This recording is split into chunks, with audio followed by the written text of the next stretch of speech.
pessoal, tudo bem com vocês? Tô gravando então o nosso vídeo no IGTV. Acabei de contar pra vocês nos stories então que hoje tinha um vídeo especial e eu acho muito importante compartilhar com vocês, principalmente pra quem já segue desde 2015 aqui o nosso Instagram.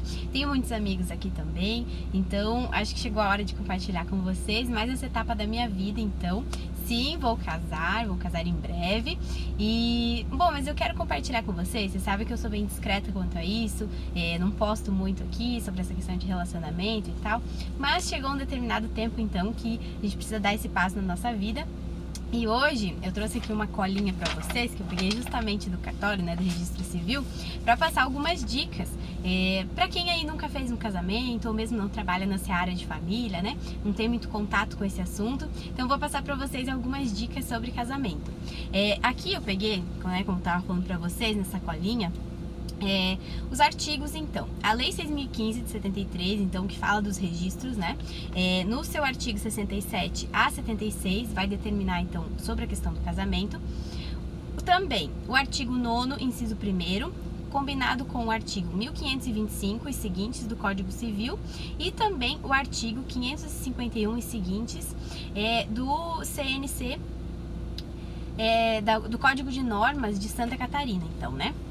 Pessoal, então, com todo esse compilado de legislação aí, é que você pode, então, dar entrada na habilitação do seu casamento. E como é que funciona o seu casamento, né? Eu também tô aqui com uma colinha, porque faço algumas questões de família, né? Mas é bem interessante passar para vocês a informação bem correta sobre os regimes de casamento. Então, hoje, o que nós temos de regime de casamento? Porque quando você vai fazer a sua habilitação, eles sempre perguntam se você tem um pacto antinupcial ou não. E o que vai determinar esse pacto antinupcial? Ele vai determinar o seguinte, pessoal: se realmente você vai ter o regime comum, né, aquele que divide os bens posterior ao casamento, ou se vai ser diferenciado. Então deixa eu passar para vocês. Regimes de casamento disponíveis, então: comunhão parcial de bens, que essa é comum, que você já faz no casamento, você não precisa então fazer mais uma escritura, um pacto antinupcial, isso é tranquilo. Você tem a comunhão universal de bens, ou seja, vai comunicar todos os bens antes e depois do casamento. Você tem a separação de bens, ou seja, nada vai comunicar, nem antes nem depois.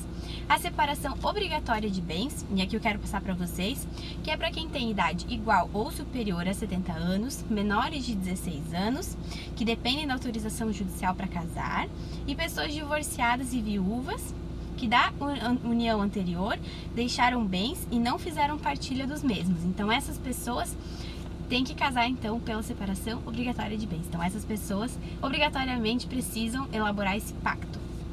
Também, pessoal, além disso, tem aquele regime que a gente não utiliza muito no Brasil, mas que ele existe na legislação, que é a participação final dos aquestos. Então, esses regimes diferenciados, você precisa fazer um pacto primeiro, ou seja, você vai ao tabelionato de notas, lá você faz então com o pessoal que faz essa escritura pública para você, e depois você leva então ao registro civil. No registro civil, então, você vai levar basicamente a documentação sua, né, sempre com certidão atualizada. Então, a certidão do noivo, a certidão da noiva atualizados, RG, CPF, vamos lá, comprovante de residência. Você precisa também, uma coisa interessante que eu também não sabia que era tão necessário, que é a documentação dos pais.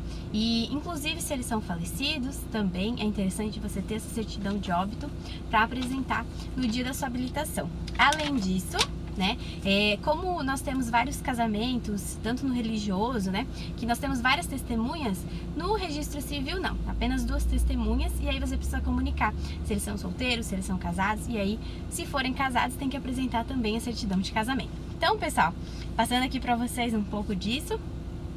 E também tem um prazo, né, a depender aí do cartório também, 30 dias, 45 dias, como é o caso aqui do cartório que eu fiz a habilitação. Então assim, pessoal, bem tranquilo, questão de emolumentos, né, pra você saber quanto que você vai pagar. Muitas pessoas ainda têm muito essa questão de que o casamento é caro. Não, casar no cartório não é caro, né, o que é caro, na verdade, questão de festa, se você for fazer, se você não for fazer, ou for fazer uma questão, uma celebração religiosa, aí sim você vai gastar um pouco mais, mas a princípio não é tão caro, cerca de 300 a 400 reais, a depender do estado que você então tem localidade, tá certo, pessoal? E queria contar então isso pra vocês, bem tranquilo de fazer essa questão de habilitação de casamento, qualquer pessoa pode fazer isso, não precisa ser advogado. E então, compartilhando mais essa dica pra vocês. E uma coisa que eu percebi bastante, até passando em dados, né, já que esse vídeo então eu passo algumas informações, é que existe muito casamento aqui no sul. Aqui em Santa Catarina, tanto nos registros civis que eu vi aqui, Itapema, Balneário, Camboriú, o índice é muito alto de casamentos, né? Assim como judicialmente, então na questão do contencioso, a questão de divórcios também é muito alta, né? Cerca de 2 anos de casamento geralmente. Então, só para passar para vocês alguns dados aí e contar essa novidade para vocês.